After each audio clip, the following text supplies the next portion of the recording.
The sense of entrepreneurship is still very much alive here, regardless of the size of the brand. This is the Safari.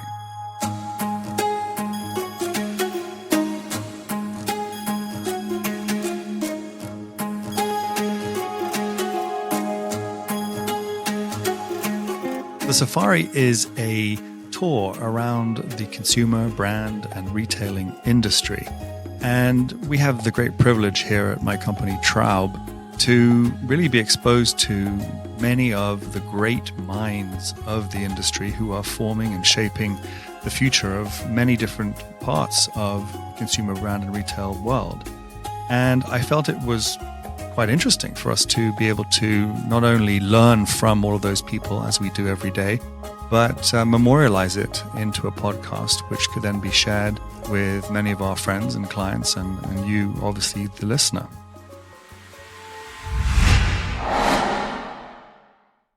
Hi, this is Kate Durgee, and today on the Safari, I am speaking with co-founder, creative director Kevin McLaughlin and CEO Mary Ellen Coyne, the dynamic duo who leads the iconic lifestyle brand J. McLaughlin.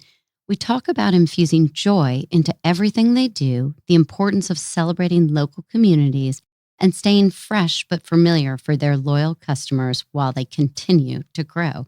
It was an absolute thrill to talk to these two powerhouses, and I hope you enjoy. Hi, welcome to the Safari. I am so thrilled today to have two of my most favorites and my most favorite brand, co-founder and creative director Kevin McLaughlin and CEO Mary Ellen Coyne of the famous J. McLaughlin brand. Welcome, the two of you.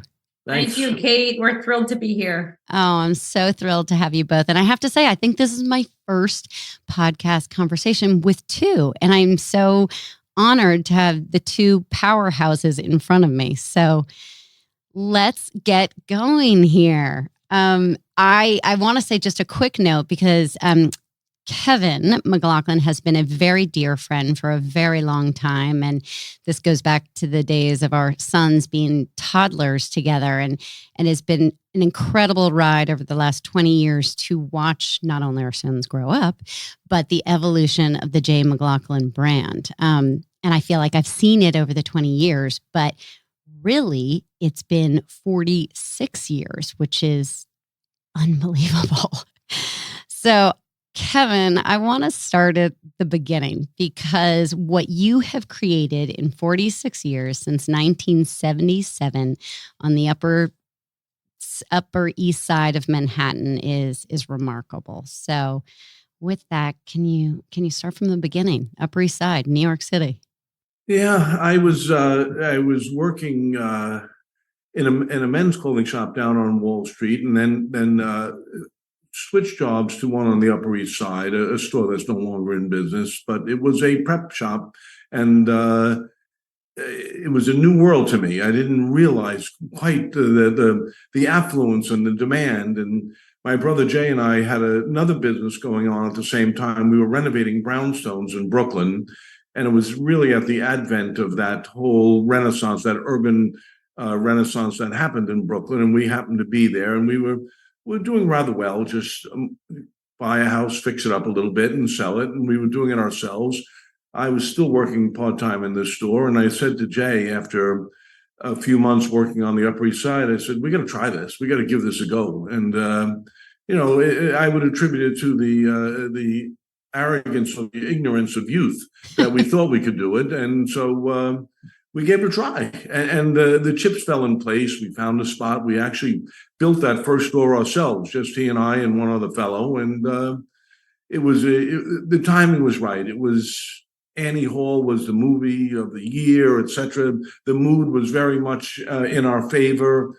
Things aligned very nicely. The energy on the Upper East Side was tremendous at that time, and we were in the right place at the right time. And we just kept building on that.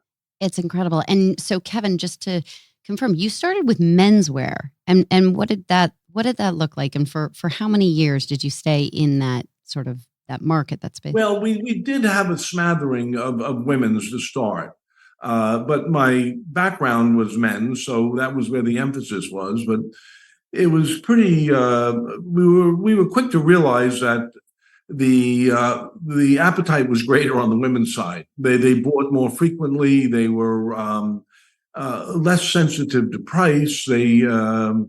It was just a quicker turn and more excitement. And so the energy, the dollars, the real estate, everything went to the highest ROI, and that was women's wear. And I don't want to fast forward too quickly. I want to obviously get to the powerhouse on your left there, Mary Ellen, and when she joined the business and how it's grown. But just give me a little bit background in terms of that first store, and then you evolved. How quickly did you evolve into sort of rolling the additional stores out? Well, strangely, the timing was so fantastic. I knew where I wanted to be. As little as I really knew about the Upper East Side, I knew that Mellon's was the place to go, and I wanted to be as close to Mellon's as I could be.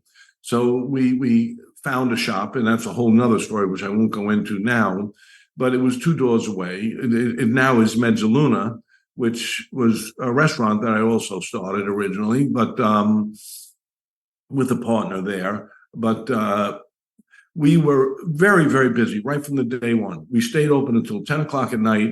Literally on a Saturday, we would have someone work the door because you couldn't let people in until someone left. It was so crowded. So it was a very exciting time. And Jay was living in Brooklyn. He was married at the time, living in one of the brownstones, and he immediately didn't care for the commute, and he started hunting around, and he went up to Carnegie Hill, which was the sort of most residential, bucolic, if there is such a thing in New York, neighborhood on the Upper East Side. And he wrote letters to everybody who owned a building up there, any single owner, and a lady called him up, and long story short, he bought the building. And so that was our second store. We went up to Carnegie Hill and opened there, and from there, we went to Westport because Jay was a lifeguard in Westport, and we could sense that at the YMCA, he was a lifeguard there in college, and we could sense that a lot of people were moving to the burbs.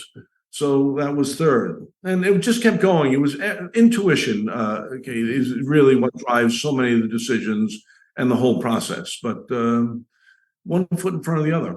Well, intuition, and you also talk about thinking small and thinking locally. And maybe this is where I'm going to turn it over to Mary Ellen, because 175 doors later, here we are, Mary Ellen. And I want to talk about sort of the choices that you make as a company in identifying the right communities to open these stores in different locations, because I think that has been so much of the brand's success. So maybe you can talk a little bit about that.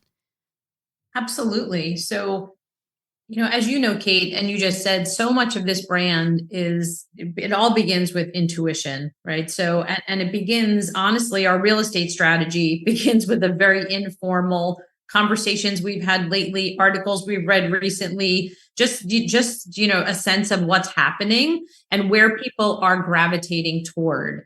Of course, we have a demographer who then comes back to us and really gives us all the data, so we understand the data points before we make a decision. So it really is that balance of art and science. And we, from the very beginning, one of the brand philosophies has been to really immerse ourselves in the communities where we have stores, really ingratiate ourselves, join the Chamber of Commerce, be the head of the town committee, organize events for the other stores in town. It's a very, the philosophy is one that has worked from day one and continues to work. As you know, we just opened, our most recent opening was in Garden City, and we had the opening event earlier this week. And it's just so refreshing to see how the community comes out, because we are there for the community. And that is always the relationship. It's been that way from the first store until the last. Yeah, I think that is what's such a beautiful thing about this brand. And I speak, from my own personal experiences. I love going to the places where, we vacation, or, friends, I go visit friends. So living in Long Island in Locust Valley, our store, Jay McLaughlin store, right there in, Main Street in Locust Valley, feels like it's our own. So it doesn't feel like this store I'm going to find anywhere else. But yet when I go to the Jay McLaughlin down in Boca Grande, Florida, it feels so true to Boca Grande. And I guess, what I would love to know is how do you maintain that continuity of a brand, right? Because you have the same product, but you're localizing it so it feels really true to the community. Because other brands are not doing that. So it's a true specialty of yours. Well, the sense of entrepreneurship is still very much alive here, regardless of the size of the brand. And when every location is selected, we work with an architect, Doug Larson. He has worked on every single one of our stores. He's incredibly talented, and he really takes the time to study the community, to study the history, to study the architecture. And really, so I think it starts with we're building stores that immediately feel as though they are appropriate for that location. Yeah, I mean, the way I like to phrase it sometimes is no two Jay McLaughlin stores are alike, but you always know it when you're in a Jay Yes. McLaughlin store. So that becomes the trick. And being part of the community, I think most people share your sentiment, Kate. They like to think of it as their store. Mm-hmm. That being said, everybody seems to be very happy for our success when they realize how big we've gotten. I think we at least appear humble enough that people are happy for that success. Yes. Yes. Yeah. From a customer perspective, I would wholeheartedly agree with that statement. And I think, Marilyn, you've talked before in past interviews about this 3-pronged approach. As you continue to grow, for store openings, you're really identifying those key markets. Can you tell me a little bit more about that 3-pronged approach? We're super excited as we think about the future. And so first and foremost, we are most heavily concentrated on the East Coast. And while we have stores that are, throughout the country and the West Coast, we truly believe that in the middle of the country, we have room to fill in where there really are underserved markets looking for high quality retail. So that is part of it. The other thing that we're finding as a silver lining to the pandemic is this population diversity. So people are spending more time in other locations than they had previously. And, the example we love to give here is the store that we opened in Southold out on the North Fork of Long Island. Southold is historically a very sleepy town. Potato fields is what they were, known for years. But during the pandemic, Southold started to boom with people that were leaving the city, and the store is absolutely charming, fits right in on the main street. And the store, will do 2.5 times what we originally thought it would do. Like just the success stories about that it's really incredible. And then I would say we have an opportunity in classification stores.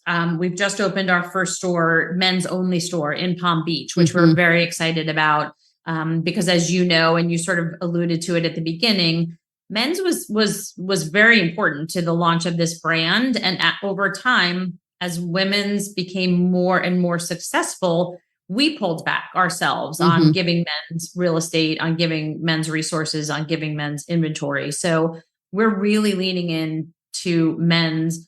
It will be the number one growth vehicle we have over the next 12 to 24 months. And stores is certainly a big part of that. Fantastic.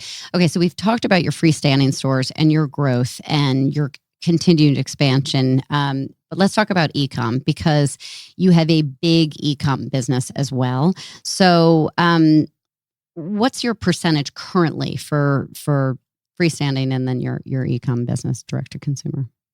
We do roughly 25% of our sales online. Okay.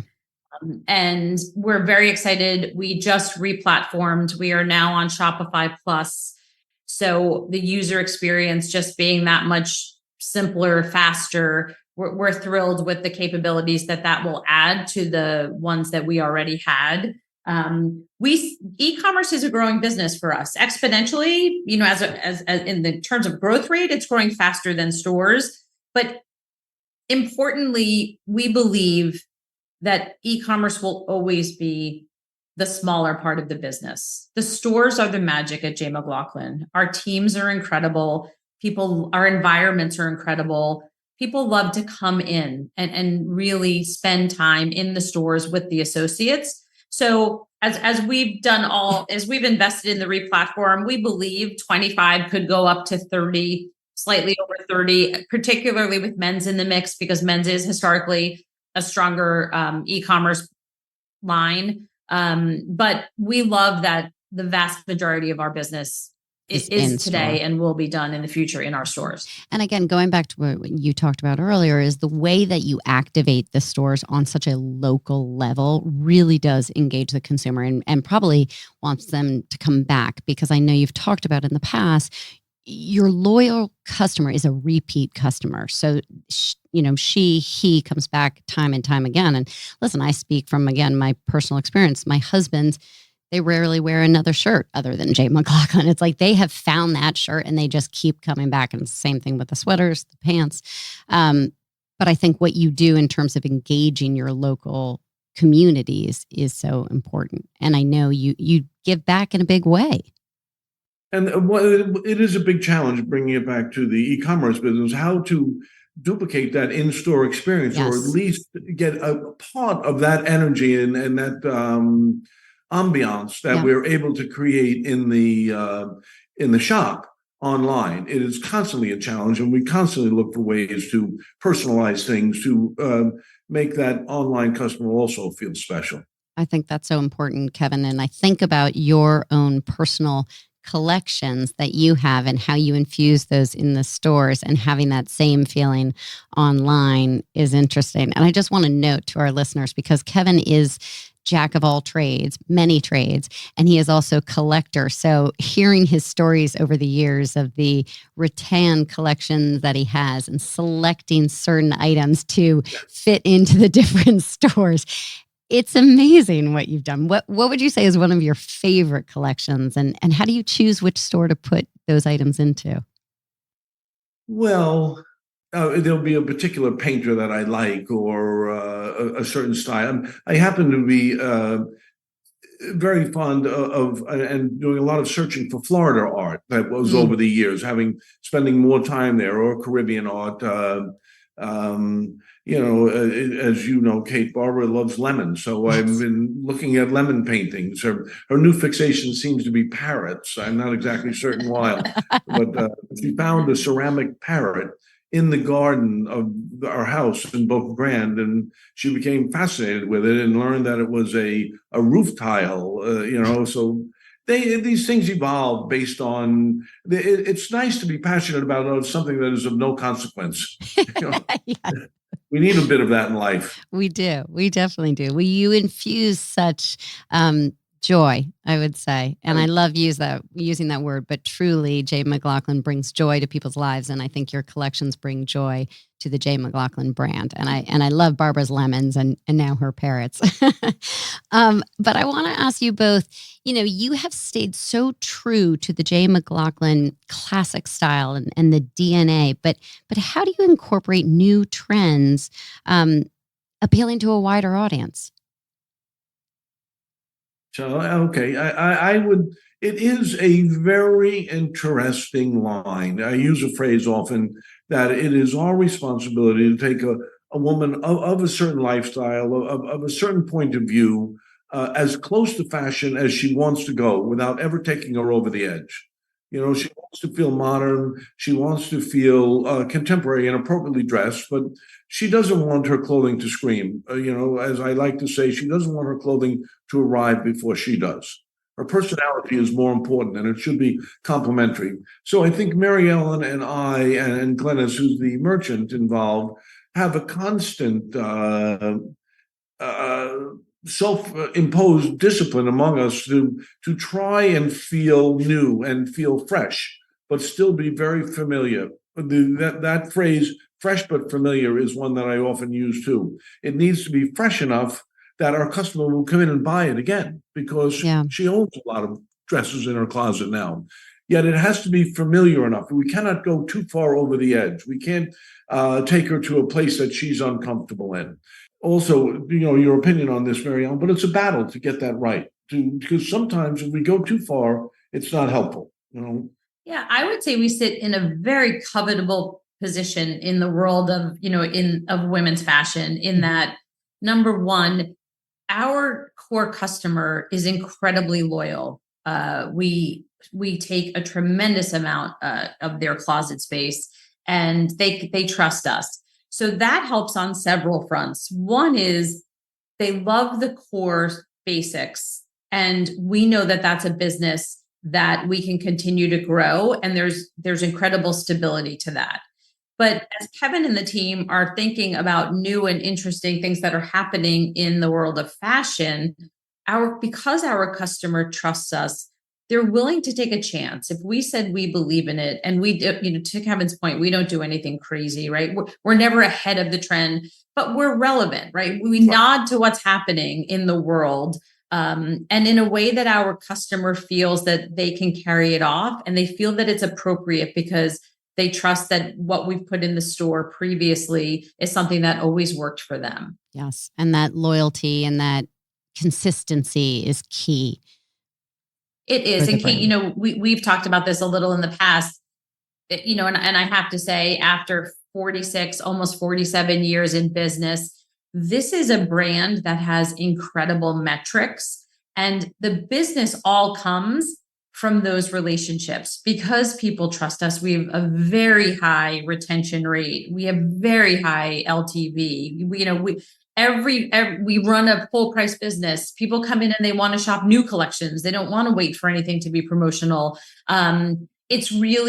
We're very fortunate to have all of these industry leading statistics, and it's all because of the relationships we've built with our customers. Absolutely. And again, I often, just to add to it, Yeah. the motto of the company from day one has always been make a customer, not a sale.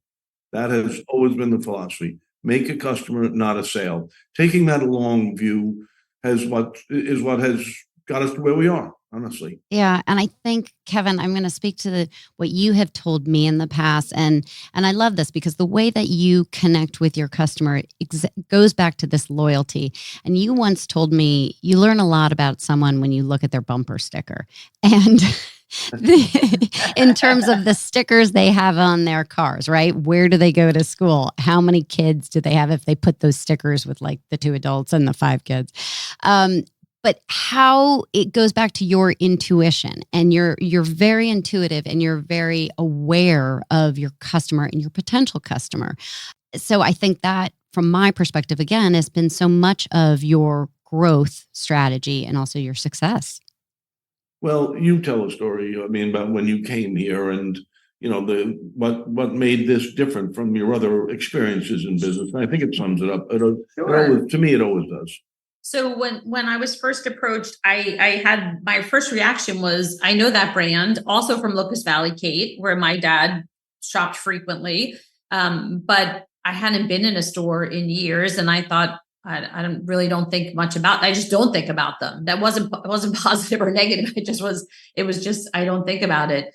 I decided when this opportunity came along to visit stores, and I visited 22 stores before I met Kevin, and I was fascinated and felt compelled to keep going because every store experience was unbelievable. It was unlike any other store I had ever been in. And the conversation was so easy. And again, I wasn't buying in 22 stores, but making connections with people, understanding who knew whom. It was very, very, it was eye-opening to me. And someone, I was told at the very beginning, the store team's amazing, you'll see. And I thought, well, they can't all be amazing, but they are all amazing.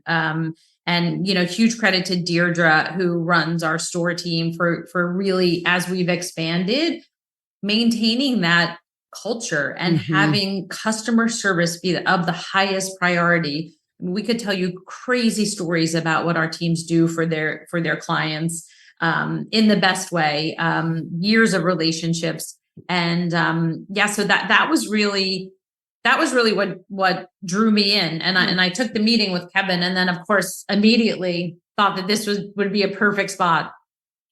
Yeah, and I was thinking also, Mary Ellen, when you first time you came into merchandising meetings and design meetings and a kickoff for a season, that it was different than anything you had ever experienced before Yes. because of the customer centric nature of things here. Yeah. So I always say, having worked for some very big names in the industry, you very easily fall into the trap of making one person happy.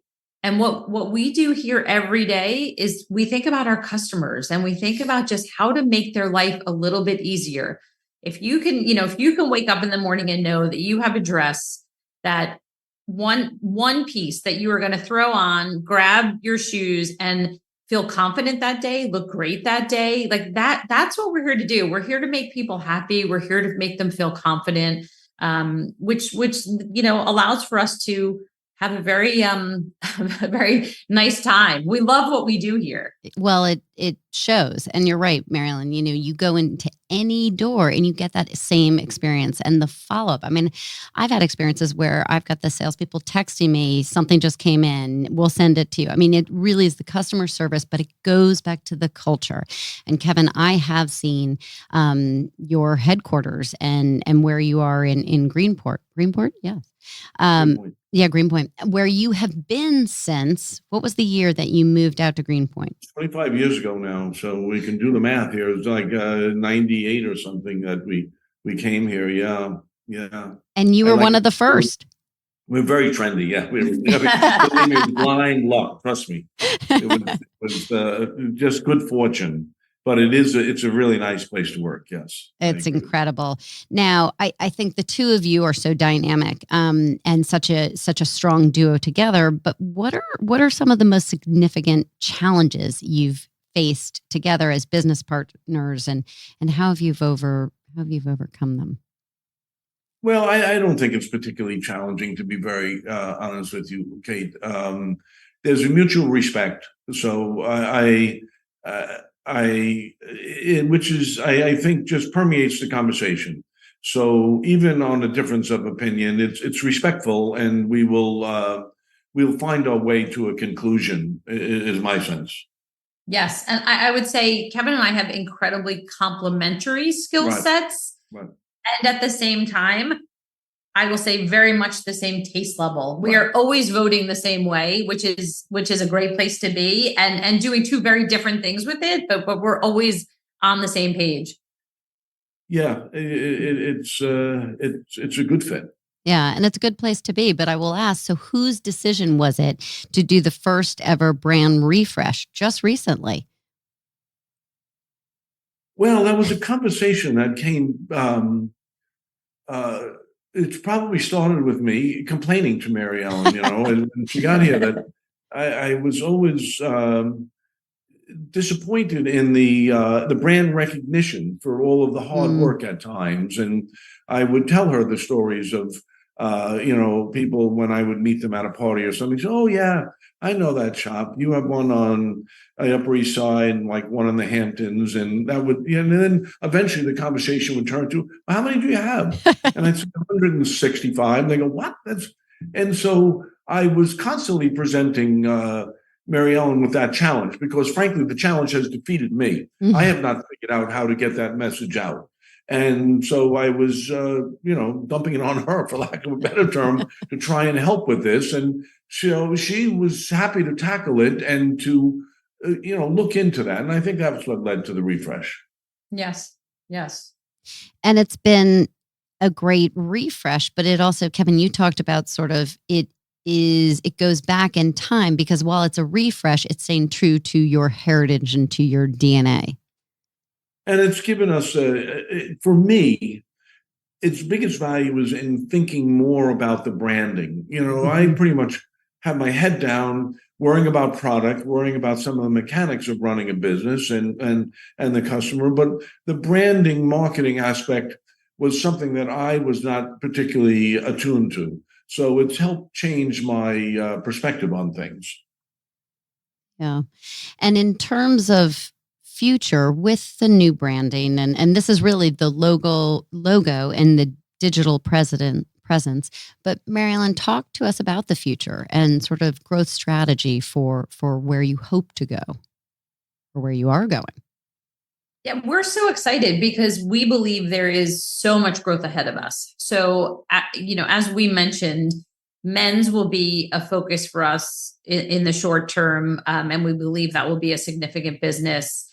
We are also leaning into athleisure as a category, having some conversations now about pickleball, which we're super excited about. Yeah. And footwear is a growth category for us.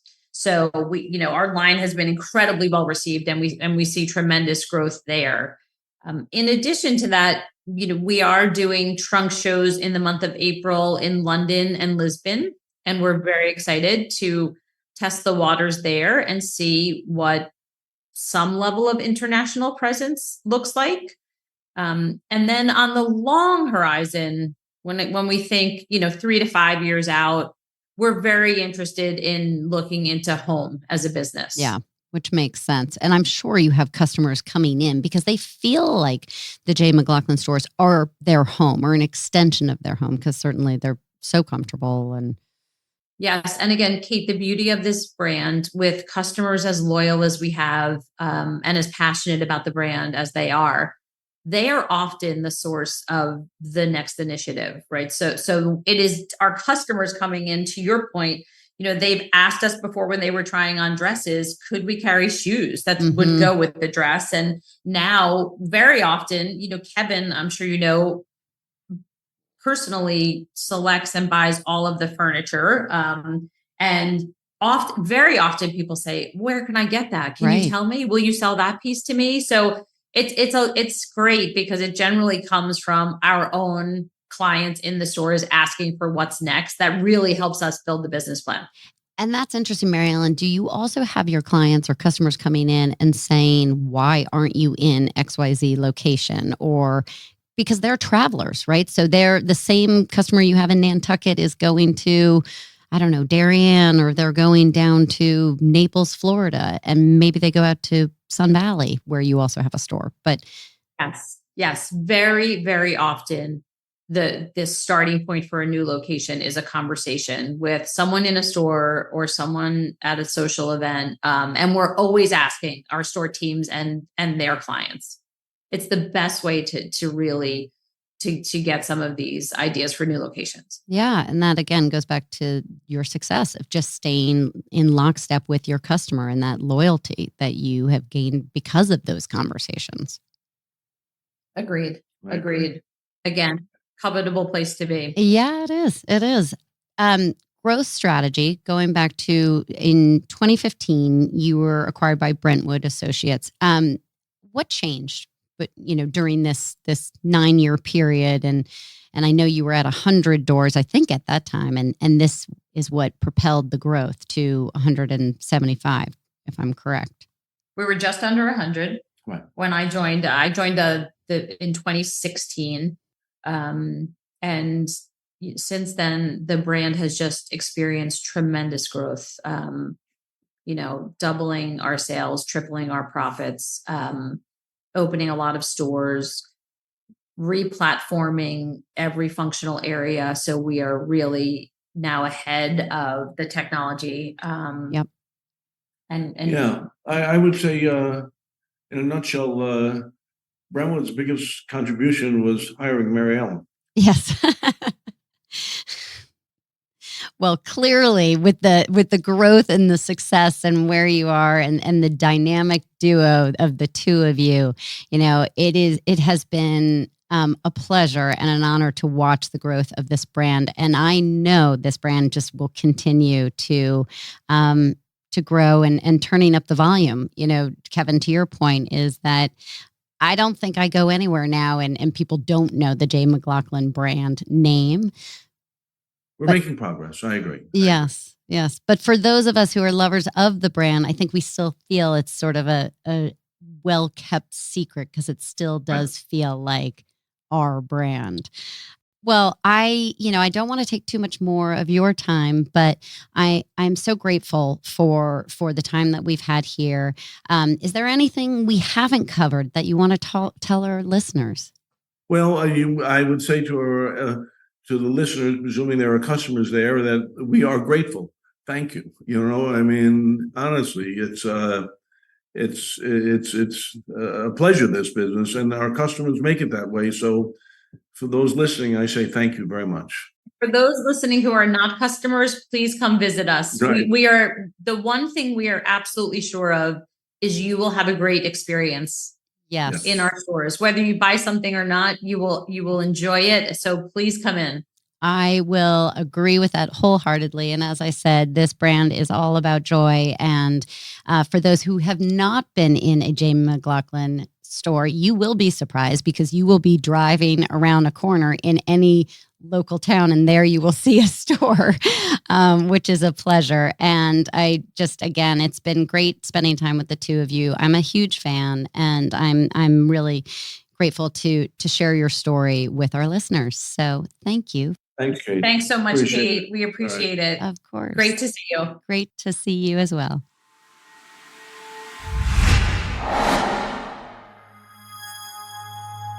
If you want to learn a little bit more about Traub, you can go to traub.io, where you'll learn a lot about everything that we do. If you're enjoying the safari, please do share it with your friends and colleagues within the industry. And please also don't forget to subscribe and like it. Until next time.